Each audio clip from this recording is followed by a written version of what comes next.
Que a paz de Jesus se faça presente no pensamento de todos que ora estão conosco, ligados no Evangelho, como também aqueles outros que nós os consideramos como irmãos, espalhados por todo o planeta Terra. Que a luz bendita de Deus, nosso Pai, de Jesus, nosso irmão, envolva-os nesta manhã radiosa de esperança.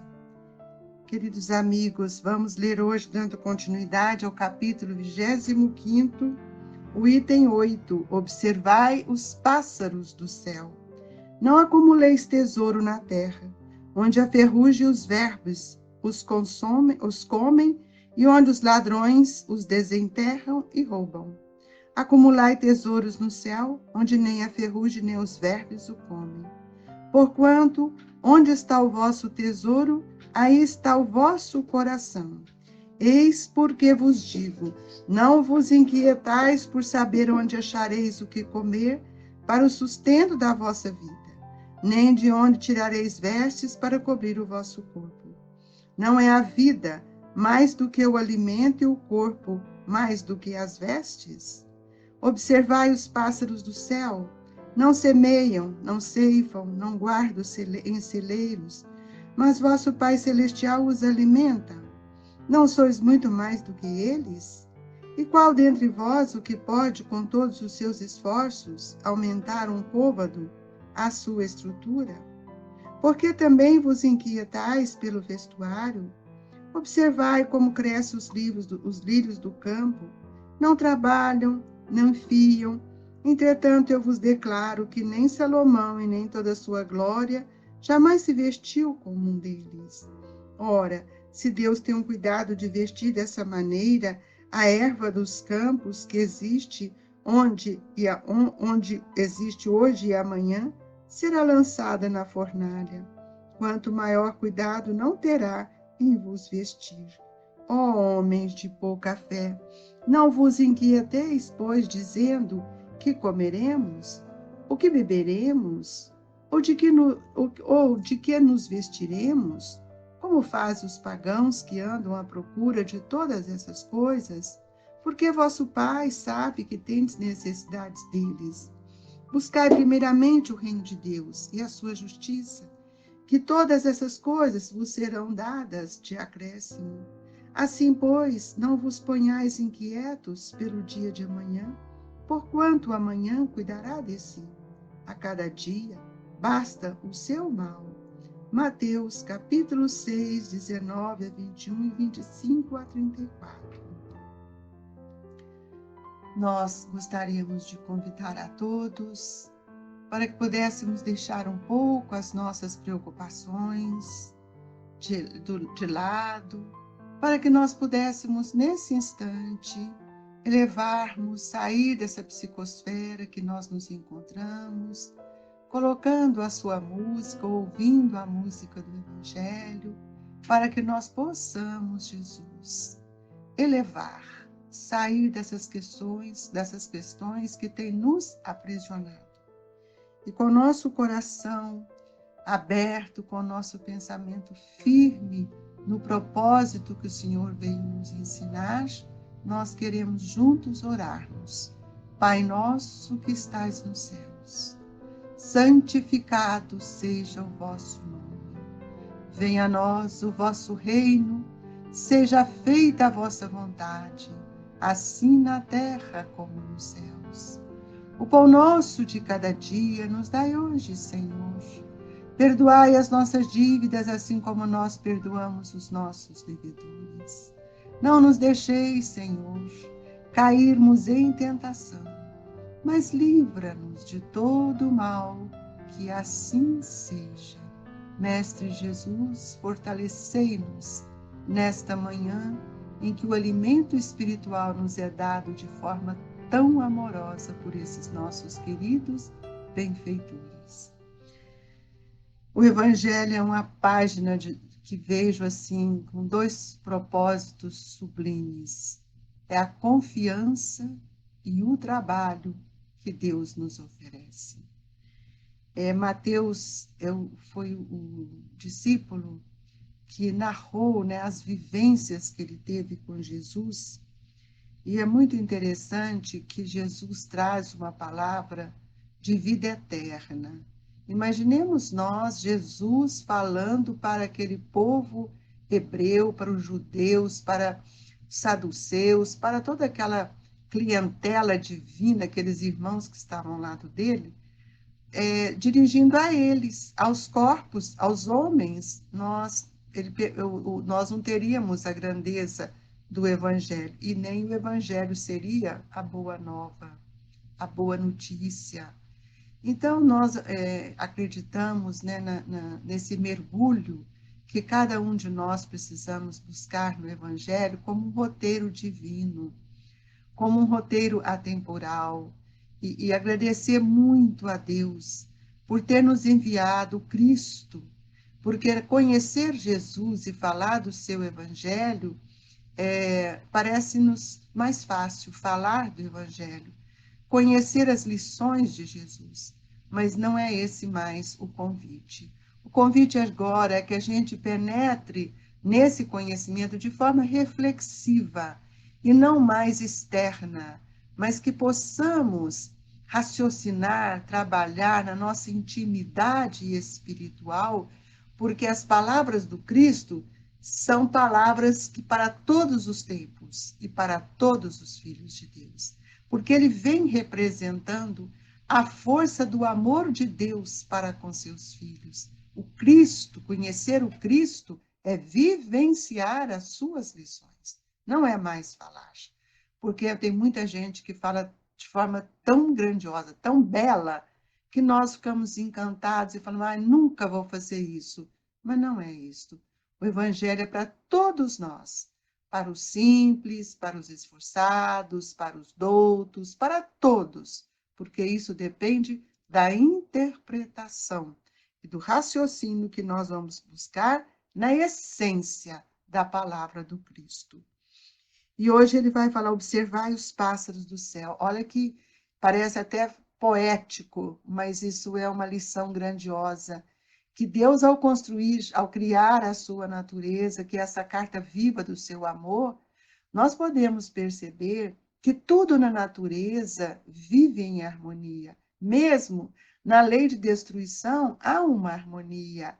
E os pássaros, como aqui fala, eles encontram toda a morada nessa casa, todos os alimentos nessa casa divina que a natureza nos oferece.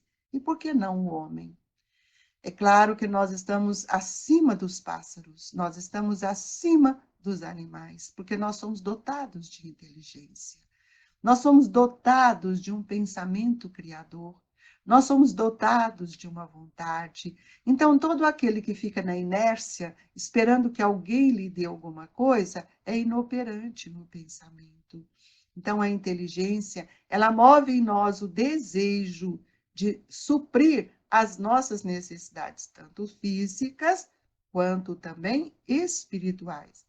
Mas nós ainda não mergulhamos nesses ensinamentos e achamos que essa posse, nós temos muito medo de não ter as coisas, de não ter provisões, e isso tem nos prejudicado muito, porque nós trazemos na inteligência um estímulo para que a gente possa trabalhar, e o trabalho é uma lei de progresso. Mas aqui tem uma coisa que Mateus me chama a atenção da gente, porque ele fala assim, por que também vós inquietais pelo vestuário? Nós perdemos muito tempo, né, trabalhando para comprar roupa, para ter uma aparência, até o vestuário físico, nós preocupamos muito mais com ele do que com o armazenamento dos bens divinos que ficam no patrimônio do espírito, que é filtrado pela consciência, armazenado na memória, como um patrimônio que nós vamos adquirindo. E ele fala assim, entretanto eu vos declaro que nem Salomão, em toda a sua glória, jamais se vestiu como um deles. Nós precisamos entender que, ao olhar nesse processo comparativo que Mateus nos traz, Salomão tinha ele era um rei, né, um luxo, tanto é que o Templo de Salomão foi uma das coisas mais encantadoras que a história antiga nos mostrou. Mas e aí? E o espírito? Como é que fica? Então, se você olhar hoje os pássaros, nós falamos, gente, que maravilha, olha a plumagem, a cor nos chama a atenção. Mas os pássaros, eles também vão evoluir. E nós, agora, nós estamos no momento de conhecer o Cristo dentro de nós, de perceber que esta roupagem externa, ela não tem nenhum valor para nós. O valor é aquilo que nós construímos dentro de nós. São os patrimônios imortais, que nem a traça, nem a ferrugem vai nos roubar. Por que nós temos medo de perder os patrimônios? Porque estamos ligados no nosso egoísmo. Amontoar celeiros, e a morte vem, e os celeiros ficam. E às vezes carregamos conosco pequeníssimas migalhas que foram ofertadas para o outro sem o desejo de realmente contribuir. Foi o dar por dar, né? Então, um dia que nós chegarmos na fronteira da morte, nós vamos ser despojados de todas as posses exteriores. Essa é uma visão que nós precisamos hoje entender. Tem muita gente achando que nós estamos vivendo momentos caóticos da humanidade, com tanta dor, com tanto sofrimento, e todo mundo assim, louco para passar esse tempo, tudo vai passar, vai voltar, nada vai voltar. Vai passar para aqueles que compreenderam, porque ainda teremos muitos momentos de grandes reajustes. Por quê? Porque esses reajustes são necessários porque ainda não aprendemos a amar. Nós priorizamos ainda o egoísmo. Ainda não somos fraternos. Então, o mal ainda tem uma ressonância muito forte dentro de nós. E nós não estamos preocupados em semear este amor na nossa intimidade espiritual e nem estamos ensinando para aqueles espíritos que são da nossa responsabilidade.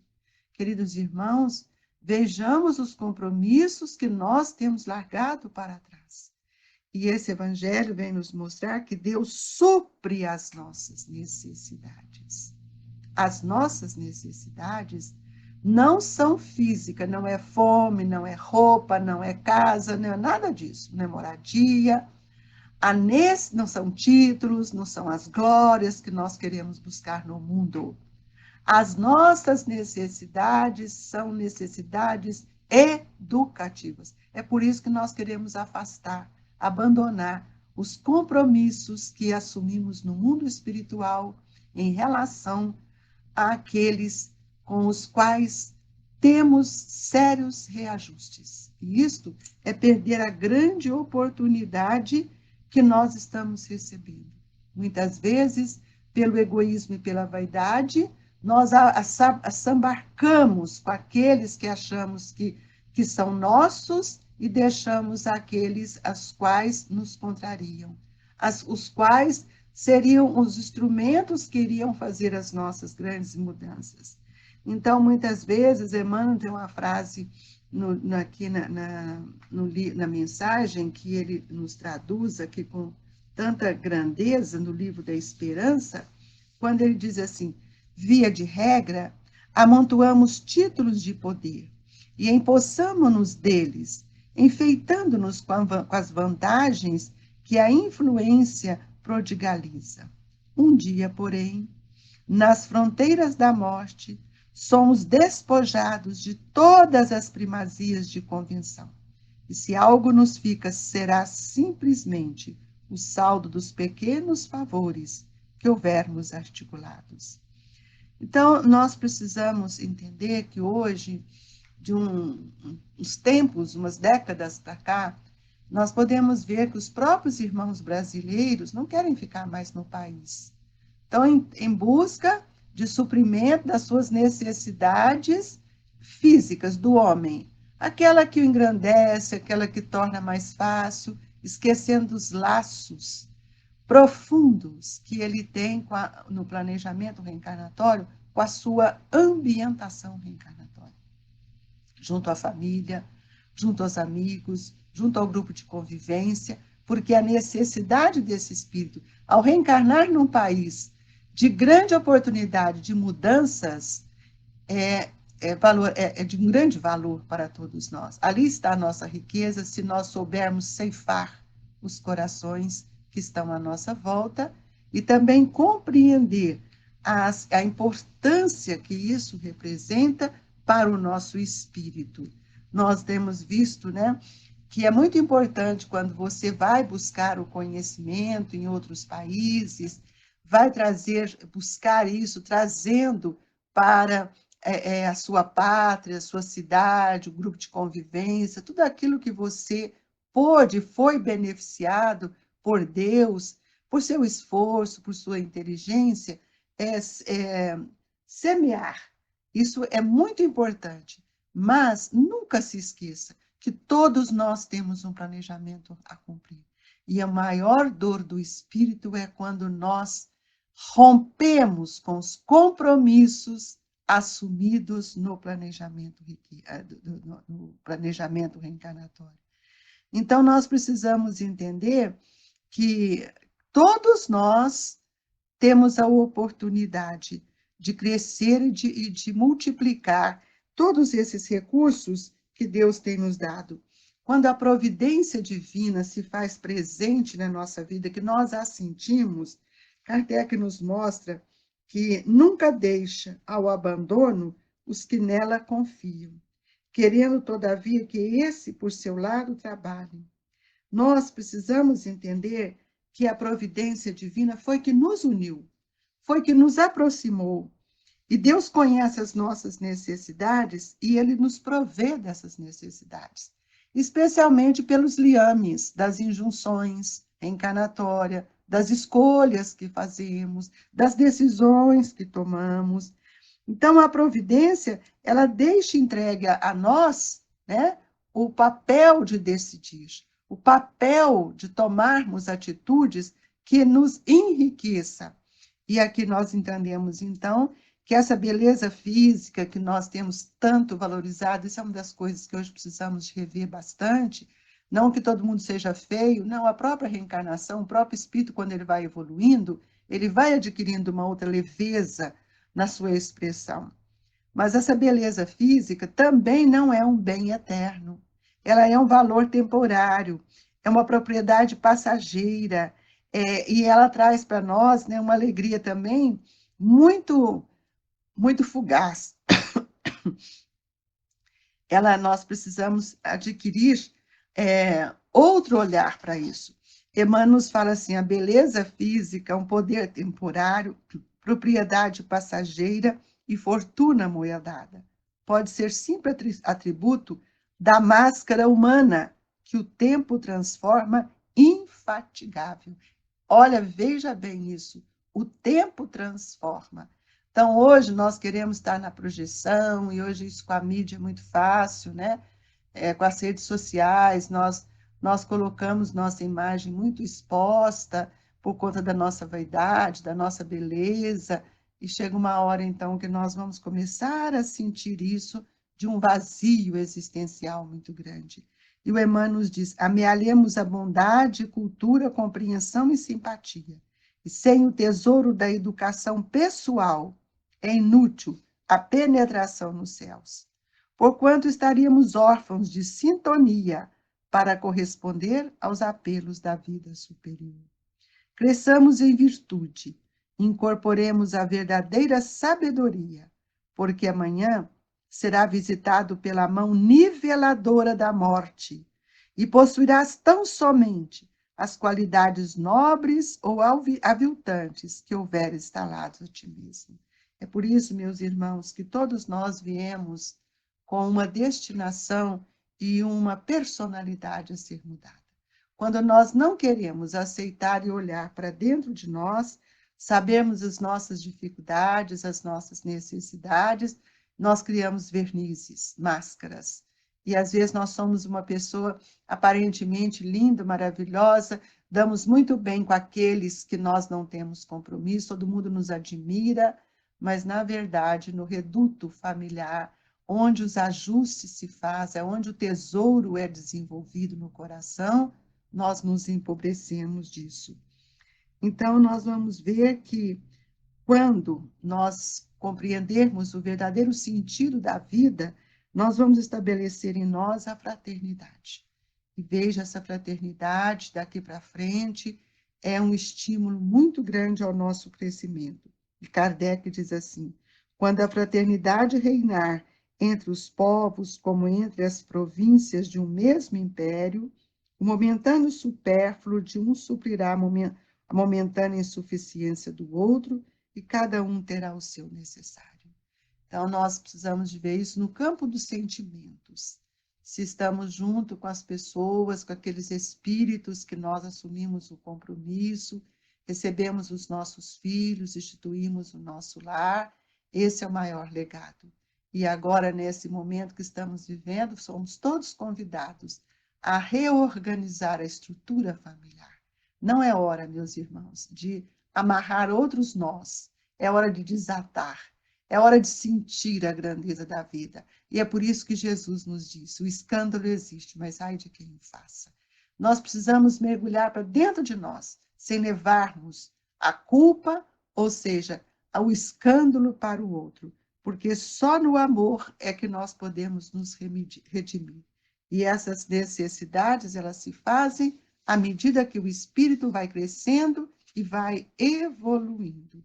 Então, nós deixamos aqui a nossa mensagem dessa semana, pois é um evangelho de extrema importância para fazermos o que, ora, estamos sendo convidados.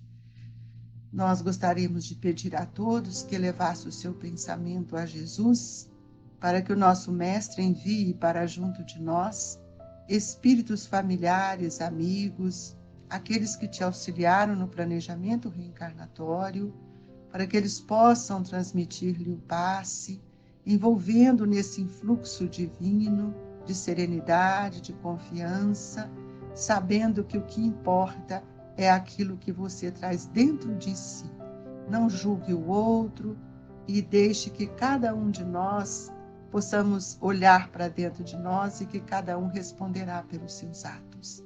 E que nesta hora, queridos amigos, recebamos a bênção da fluidificação das águas, para que esse manancial de amor divino te envolva, te acalente, te fortaleça.